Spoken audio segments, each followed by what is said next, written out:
Hello जय नमस्कार दोस्तों, मैं आपका दोस्त अरविंद। हमारे यूट्यूब चैनल रीड कर में आपका स्वागत है। जैसा कि दोस्तों आज हम UP DElEd BTC first semester शिक्षण अधिगम का सिद्धांत राजन सीरीज से अति लघु उत्तरीय क्वेश्चन कर रहे हैं। इसके पहले हम बहुविकल्पीय क्वेश्चन हल करवा चुके हैं और अति लघु उत्तरीय का video part 1 part 2 total video 3 ठो आ चुकी है। शिक्षण अधिगम का सिद्धांत पार्ट 1 में बहुविकल्पीय क्वेश्चन, पार्ट 2 में अति लघु उत्तरीय है, पार्ट 3 में भी अति लघु उत्तरीय है, पार्ट 4 वीडियो है जिसमें हम 91 से लेके जो बचा हुआ अति लघु उत्तरीय क्वेश्चन है उसको कवर करेंगे। दोस्तों वीडियो अच्छा लगा तो चैनल को सब्सक्राइब करें, वीडियो को लाइक करें, शेयर करें। चलिए दोस्तों वीडियो शुरू करते हैं। हम लोगों का देखते हैं आगे का क्वेश्चन किस प्रकार से पूछा गया है, किस तरह से पूछा जा सकता है। वेरी इंपॉर्टेंट क्वेश्चन है। पहला क्वेश्चन हम लोगों का दिया गया है, 91 नंबर का क्वेश्चन है राजन सीरीज से शिक्षण अधिगम का सिद्धांत। इस उद्यान में बालक पौधा, पाठशाला, बगीचा तथा शिक्षक माली होता है। यह कथन किस वैज्ञानिक द्वारा कहा गया है? तो यह कथन फ्रेडरिक प्रामबेल वैज्ञानिक द्वारा कहा गया है। अगला क्वेश्चन हम लोगों से पूछा जा सकता है, भाषा शिक्षण की मुख्य दक्षता कौन कौन सी है? तो भाषा शिक्षण, भाषा बालक को भाषा का ज्ञान कौन कौन से आधार मानकर उसे प्रदान किया जा सकता है? जैसे उसे सुनना, बोलना, पढ़ना, लिखना, ये इसी 4 प्रकार से हम लोग बच्चों में भाषा का ज्ञान कराते हैं। तो दोस्तों इस तरीके से हम अपने सेमेस्टर एग्जाम में इस क्वेश्चन का आंसर लिख सकते हैं। अगला क्वेश्चन हम लोगों से पूछा जा सकता है, जैसे शिक्षण से क्या तात्पर्य है? शिक्षण का अर्थ स्पष्ट कीजिए। इस तरीके से क्वेश्चन पूछा जा सकता है। तो इसको हम लोग लिख सकते हैं, जैसे शिक्षण का संक्षेप में अर्थ कर सकते हैं, ज्ञान का आदान प्रदान करना शिक्षण कहलाता है। और इसको दूसरे भाषा में हम लोग लिख सकते हैं, शिक्षक शिक्षण द्वारा छात्रों को ज्ञान प्रदान करता है जिससे छात्रों का सर्वगुण विकास। सर्वगुण का मतलब होता है पूर्ण रूप से, यानी कि छात्र का पूर्ण रूप से विकास करना ही शिक्षण कहलाता है। अगला क्वेश्चन हम लोग से पूछा जा सकता है, शिक्षण को त्रिमुखी प्रक्रिया क्यों कहा जाता है? तो जैसे शिक्षण को त्रिमुखी प्रक्रिया इसलिए कहा जाता है क्योंकि शिक्षक द्वारा किसी पाठ्यवस्तु शिक्षार्थी को प्रदान किया जाता है। उसी को शिक्षक शिक्षार्थी पाठ्यक्रम, जबकि कोई पाठ्यक्रम रहेगा तब भी उसको शिक्षक बताएगा, किसको? शिक्षार्थी को। इस तरीके से हम लोग लिख सकते हैं, शिक्षण को त्रिमुखी प्रक्रिया इसलिए कहा जाता है क्योंकि शिक्षण के अंतर्गत 3 बिंदु आते हैं, जो इस प्रकार है, शिक्षक, शिक्षार्थी, पाठ्यक्रम। इस तरीके से हम बालक को ज्ञान प्रदान कर सकते हैं। अगला क्वेश्चन हम लोगों का पूछा जा सकता है, यह कथन किसका है? ज्ञान किसी देश के सुख व समृद्धि का आधार है। पूछा जा सकता है, यह किस वैज्ञानिक द्वारा दिया गया कथन है? तो हम लोग लिख सकते हैं, यह कथन जॉर्ज वाशिंगटन द्वारा दिया गया है। कौन सा नियम दिया गया है? ज्ञान किस देश के सुख व समृद्धि का आधार है। यह जॉर्ज वाशिंगटन द्वारा दिया गया क्वेश्चन। अगला क्वेश्चन हम लोग से पूछा जा सकता है, उदाहरण प्रविधि की 2 उपयोगिता बताइए। इसका मतलब है किस तरह से हम लोग उदाहरण, बालक को शिक्षक द्वारा किस तरीके से उदाहरण दिया जाना चाहिए ताकि बालक सही तरीके से समझ सके। उसी उदाहरण प्रक्रिया को हम लोगों को इस क्वेश्चन में लिखने के लिए कह रहा है। प्रविधि की 2 उपयोगिता बताइए उदाहरण के। तो हम लोग लिख सकते हैं, उदाहरण से पाठ्यवस्तु स्पष्ट एवं बोधगम्य तथा रोचक बन जाती है। उदाहरण का प्रयोग विषय सामग्री को स्पष्टता प्रदान करती है और नया ज्ञान भी देती है। उदाहरण के द्वारा किसी वस्तु या किसी पाठ्य को अच्छी तरीके से समझाया जा सकता है। इसी चीज़ को हम लोगों को इस क्वेश्चन में पूछा गया है। और इसमें हम लोग लिख सकते हैं, जैसे TLM टीचिंग लर्निंग मटेरियल द्वारा कक्षा शिक्षण कार्य को प्रभावशाली एवं रोचक बनाया जाता है। यानी कि शिक्षण अधिगम सामग्री, शिक्षण अधिगम सामग्री, इसी के द्वारा TLM का फुल फॉर्म होता है। अगला क्वेश्चन हम लोगों को पूछा जा सकता है, जो सीखने में जब समस्या का समाधान अचानक आ जाता है वह सिद्धांत कौन सा सिद्धांत कहलाता है? यह सिद्धांत सूच का सिद्धांत कहलाता है। यह पूछा जा सकता है, सूच का सिद्धांत किस वैज्ञानिक द्वारा दिया गया है? तो हम लोग लिख सकते हैं, यह कोहलर वैज्ञानिक द्वारा इस सूच का सिद्धांत दिया गया है। इस तरीके से हम लोग लिख सकते हैं, सीखने में जब अचानक समस्या का समाधान हो जाता है वह सूच का सिद्धांत है, कोहलर वैज्ञानिक द्वारा दिया गया। आप लोग इसको याद रखिए। अगला क्वेश्चन हम लोगों का पूछा जा सकता है, PTA तथा MTA का पूरा नाम क्या है? PTO को हम लोग इंग्लिश में कह सकते हैं parent teacher association. Parent teacher association, ये पीटीए का फुल फॉर्म होता है, पीटीए। और एमटीए का पूरा नाम होता है मदर टीचर एसोसिएशन। इसको हिंदी में हम लोग कह सकते हैं पेरेंट टीचर एसोसिएशन को अभिभावक अध्यापक संघ। अब मदर टीचर एसोसिएशन को क्या कह सकते हैं, मातृ अध्यापक संघ। इस तरीके से हम लोग इस क्वेश्चन का आंसर लिख सकते हैं। अगला क्वेश्चन हम लोगों को पूछा जा सकता है, अगला हम लोगों का टीएलएम के लिए कितनी धनराशि देय होती है। TLM teaching learning material. अब इसमें कितनी धनराशि देय होनी चाहिए, टीएलएम के लिए 500 रुपये की धनराशि देय होती है। इस तरीके से हम लोग इस क्वेश्चन का आंसर लिख सकते हैं। अगला क्वेश्चन हम लोगों से पूछा जा सकता है, बीआरसी का पूरा नाम बताइए। ब्लॉक रिसोर्स सेंटर, जो एनपीसीआरसी के अंतर्गत आता है। तो हम लोगों का बीआरसी होता है ब्लॉक लेवल का अधिकारी होता है, जिसके अंदर प्राथमिक विद्यालय आते हैं। बीआरसी एनपीआरसी एक संस्था है, इसी के अंतर्गत कार्यरत होता है। न्याय पंचायत रिसोर्स सेंटर इसका फुल फॉर्म होता है। पूछा जाता है कि एनपीआरसी क्या है, इस तरीके से हम लोग लिख सकते हैं एनपीआरसी एक संस्था है, इसके अंतर्गत बीआरसी ब्लॉक रिसर्च सेंटर, जो प्राथमिक विद्यालय के को देखभाल के लिए, शिक्षक की मीटिंग के लिए कार्य करता है। इस तरीके से हम लोग इस क्वेश्चन का आंसर लिख सकते हैं। अगला क्वेश्चन हम लोग से पूछा जा सकता है, जैसे प्रयोग प्रदर्शन विधि मुख्य रूप से किस कार्य के लिए उपयोगी है। तो हम लोग लिख सकते हैं प्रयोग प्रदर्शन विधि मुख्यतः विज्ञान शिक्षण के लिए उपयोगी है।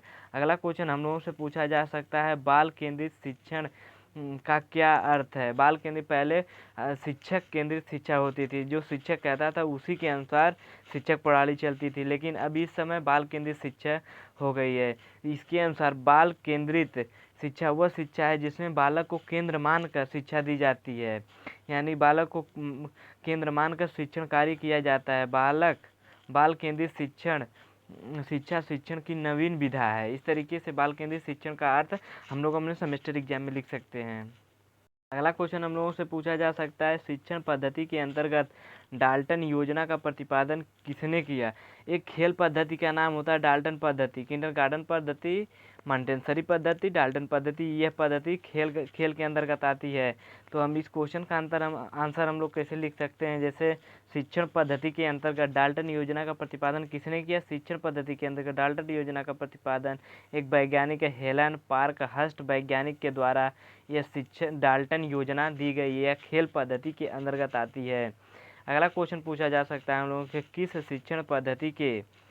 किस शिक्षण पद्धति में प्रथम बार बच्चों को लिखकर सिखाने की प्रक्रिया में मांसपेशियों के तुलना संतुलन पर जोर दिया जाता है। किस प्रक्रिया में, मॉन्टेसरी पद्धति में लिखकर सीखने की प्रक्रिया में मांसपेशियों के संतुलन पर जोर दिया जाता है। एक मॉन्टेसरी पद्धति एक खेल पर आधारित पद्धति होती है, खेल के द्वारा बच्चों को ज्ञान प्रदान किया जाता है।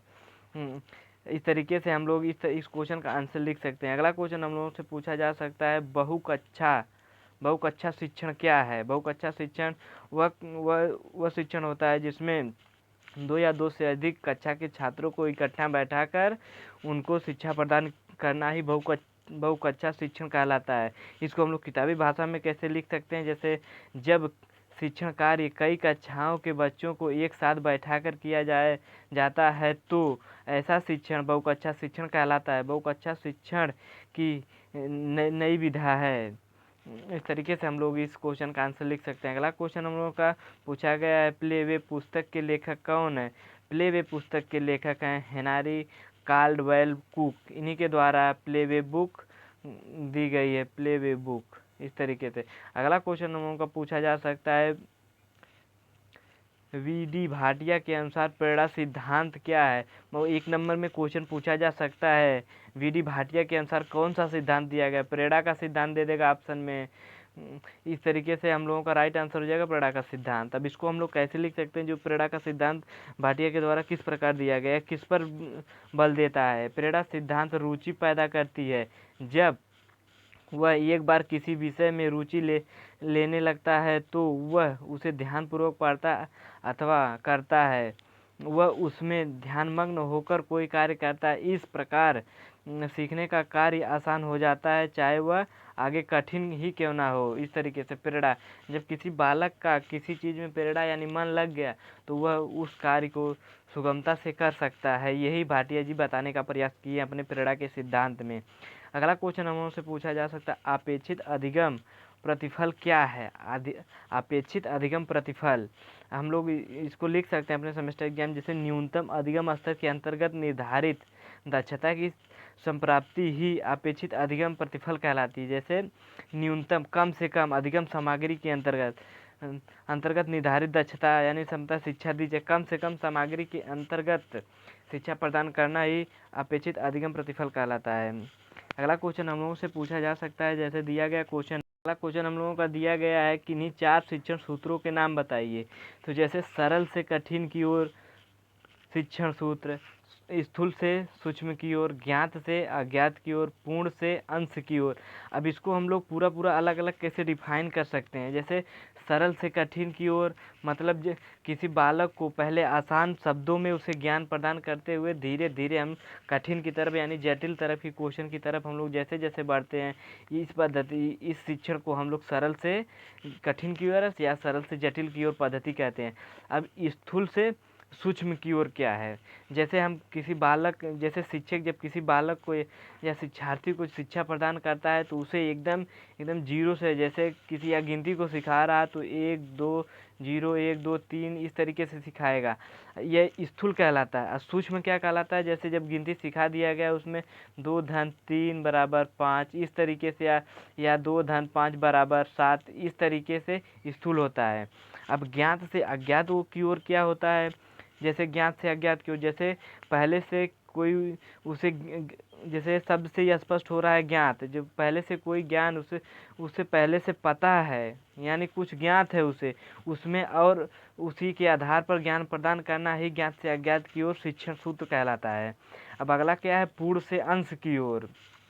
इसको हम लोग कैसे डिफाइन कर सकते हैं, जैसे हम लोगों का अगला वाला है पूर्ण से अंश की ओर। पूर्ण से अंश की ओर शिक्षण सूत्र को हम कैसे बालक को बता सकते हैं, जैसे हम लोग किसी की बुक को पढ़ने से पहले उसका हम लोग विषय सूची पढ़ते हैं। विषय सूची मतलब उसका पूरा पूर्ण ज्ञान ले लेते हैं कि इसमें क्या क्या पढ़ना है। अंश मतलब उस पाठ के अंदर एक एक कड़ी को पढ़ना ही अंश कहलाता है। यानी कि पहले हम उस चीज़ को जान लें हमें क्या पढ़ना है, और फिर उसके अंदर अंदर क्या दिया रहता है उसको पढ़ना ही पूर्ण से अंश की ओर कहलाता है। अब अगला क्वेश्चन हम लोग से पूछा जा सकता है, जैसे दिया गया कहानी सुनते समय शिक्षक को किन किन बातों का ध्यान रखना चाहिए। जैसे जब शिक्षक बालक को कहानी सुना रहा है तो उस समय उसे कौन कौन सी बातों का ध्यान रखना चाहिए कि ताकि बालक उसे आसानी से ग्रहण कर सके। कहानी सुना हम लोग लिख सकते हैं पॉइंट वाइज, कहानी सुनाते समय शिक्षक का संप्रेषण अच्छा होना चाहिए, यानी कि जो वार्तालाप हो वह अच्छी होनी चाहिए, जो शब्द निकले वह शुद्ध निकले, सटीक निकले। कम्युनिकेशन मतलब होता है संप्रेषण, कम्युनिकेशन मतलब संप्रेषण। इसी तरीके से अब उसका उच्चारण शुद्ध व स्पष्ट होना चाहिए। ठीक इस तरीके से कहानी सुनाते समय शिक्षक को इन्हीं बातों का ध्यान रखना चाहिए। और कहानी की भाषा सरल व छात्रों के मानसिक स्तर के अनुकूल होना चाहिए, न कि प्रतिकूल होना चाहिए, कि ताकि उन्हें पता न चले कि कहानी किधर चल रही है हम लोग किधर बैठे, उसके बच्चों के अनुसार कहानी को बताना चाहिए। इस तरीके से हम लोग कहानी सुनाते समय बच्चों में ध्यान और रुचि पैदा कर सकते हैं। अगला क्वेश्चन हम लोगों का पूछा जा सकता है, जैसे राज्य शैक्षिक तकनीकी संस्थान कहाँ स्थित है। तो राज्य शैक्षिक तकनीकी संस्थान लखनऊ में स्थित है। हम लोग इस तरीके से क्वेश्चन का आंसर लिख सकते हैं। अगला क्वेश्चन पूछा जा सकता है, राज्य परियोजना कार्यालय कहाँ स्थित है। राज्य परियोजना कार्यालय लखनऊ में स्थित है। इस तरीके से हम लोग इसका उत्तर लिख सकते हैं। अगला क्वेश्चन हम लोगों से पूछा जा सकता है, सीमैट कहाँ है। सीमैट पूर्व नाम इलाहाबाद, वर्तमान नाम प्रयागराज में है स्थित है। इस तरीके से हम लोग सीमैट कहाँ स्थित है इसका आंसर लिख सकते हैं। अगला क्वेश्चन हम लोगों का पूछा जा सकता है, उच्च अध्ययन शिक्षा संस्थान कहाँ है। उच्च अध्ययन शिक्षा संस्थान प्रयागराज पूर्व नाम इलाहाबाद में स्थित है। इस तरीके से हम लोग इसका आंसर अपने सेमेस्टर एग्जाम में लिख सकते हैं। जैसे दोस्तों हम लोग किसी भी क्वेश्चन का अगर आंसर कर रहे हैं, किसी बालक को केंद्र मानकर उस क्वेश्चन का आंसर करेंगे तो हमारा बाल विकास शिक्षण अधिगम दोनों बाल विकास में बालक का विकास किस तरीके से होता है उसका अध्ययन हम लोग करते हैं। शिक्षण अधिगम में बालक को कैसे शिक्षा दीक्षा प्रदान की जाती है उस चीज़ का हम लोग इसमें डिफाइन किया जाता है शिक्षण अधिगम के सिद्धांत में। अब इस तरीके से हम लोग अगला क्वेश्चन पूछा जा सकता है NCERT का पूरा नाम बताइए। तो इसका हिंदी में नाम होता है राज्य शैक्षिक अनुसंधान और प्रशिक्षण परिषद।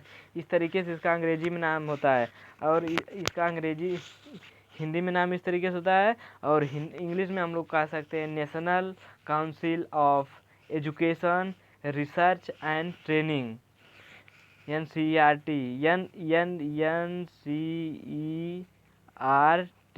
National council education research training.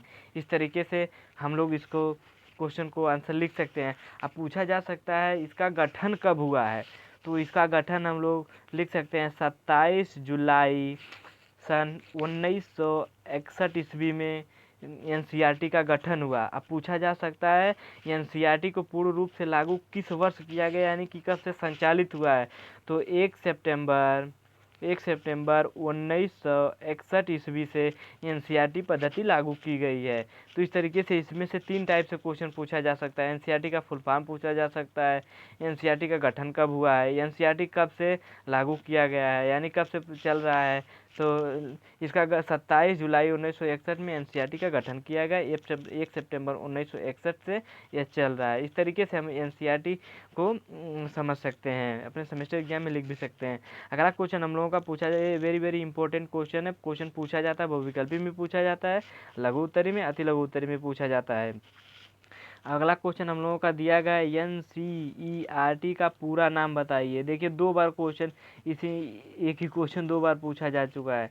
तो हम लोग इसका नाम लिख सकते हैं राष्ट्रीय शैक्षिक अनुसंधान और परीक्षण परिषद, इंग्लिश में कह सकते हैं national council of education research and training. अगला क्वेश्चन हम लोगों का राज्य शैक्षिक अनुसंधान और परीक्षण परिषद का गठन किस वर्ष किया गया। तो दोस्तों इस बुक में गलत दिया गया है, इसका गठन किया गया है 27 जुलाई 1961 को। सॉरी दोस्तों ये दूसरा दिया गया, राज्य शैक्षिक अनुसंधान पूछा गया है, SCERT दिया गया है, राज्य शैक्षिक अनुसंधान और परीक्षण परिषद SCERT, यह इसको इंग्लिश में कहते हैं SCERT, राज्य शैक्षिक अनुसंधान और परीक्षण परिषद SCERT इसको इंग्लिश में कहते हैं। अब पूछा जा सकता है इसका गठन कब किया गया है। तो इसका गठन पहले हम इसका गठन समझने से पहले एक संस्था है NPE, इसको इंग्लिश में कहते हैं national policy education, national policy education NPE national policy education. इसका गठन 1986 ईस्वी में किया गया। इसी संस्था के सिफारिश के अनुसार, दोस्तों ध्यान से इस क्वेश्चन को समझिए, राज्य शैक्षिक अनुसंधान और परीक्षण परिषद का गठन कब किया। इस क्वेश्चन को हम लोग ध्यान से पहले NPE का गठन किया गया है, NPE नेशनल पॉलिसी एजुकेशन 1981 में इसका गठन किया गया। इसी के सिफारिश के अनुसार SCERT यानी राज्य शैक्षिक अनुसंधान और परीक्षण परिषद का गठन सन 27 मई 1988 को इसका गठन किया गया SCERT राज्य शैक्षिक अनुसंधान और परीक्षण परिषद। दोस्तों ये बुक में हम लोगों को 1981 जो दिया गया है यह गलत दिया गया है, हम लोगों का राइट आंसर हो जाएगा 1988 में इसका गठन किया गया SCERT।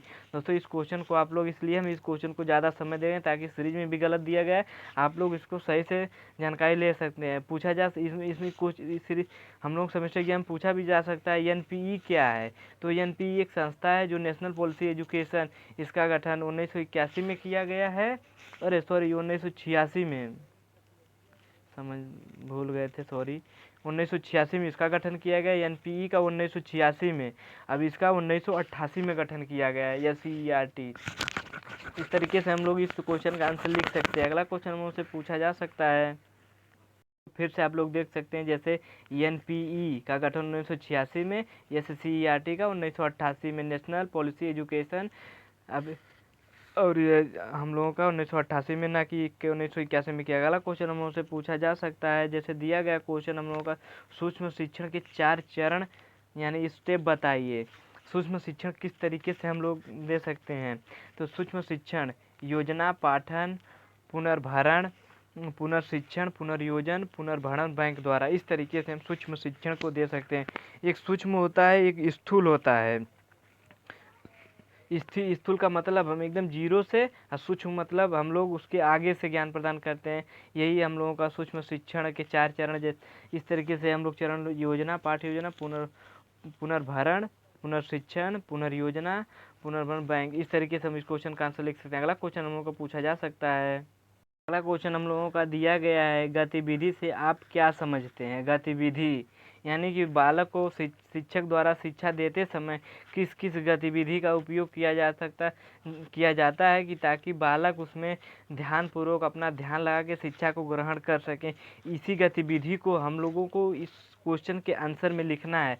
जैसे हम लोग लिख सकते हैं, गतिविधि वह रुचिकर ढंग है जो अधिगम प्रक्रिया को रोचक बनाता है। गतिविधि द्वारा दिया गया ज्ञान अस्थायी होता है।